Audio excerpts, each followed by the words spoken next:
Merhaba arkadaşlar, bugün sizlerle Minecraft'ta tapınak seed'ini göstereceğim. Seed yerine yazıyoruz. Tire 729 10 22 68 yazıyoruz ve krater'de girelim. Karşımıza çıkıyor. Böyle bir yer. Burada böyle bir yapı var. Bu da Ahmet. Buradan selamlar. Şuradan Survivor'dan girelim arkadaşlar göstermek için. İçinde neler olduğunu. Kıralım. İnşallah ölmeyiz yani şimdi. Öf ya. Kıralım.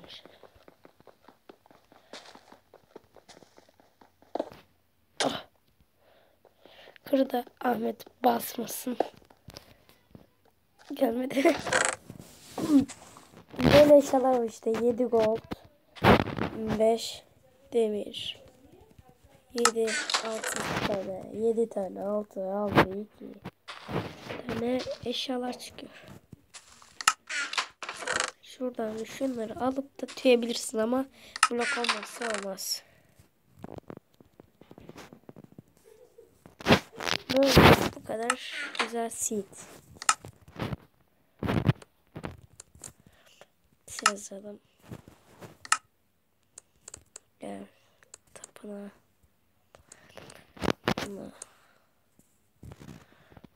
Odun da getir. O biraz odun getirsin. Şuradan size göstereceğim. Bakın arkadaşlar. Ölmek istiyorsanız buraya gelin. Da bizi koltan yapalım.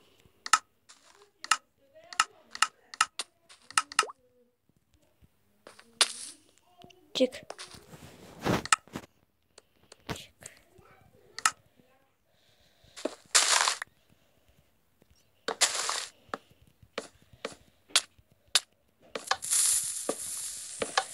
Görüşürüz.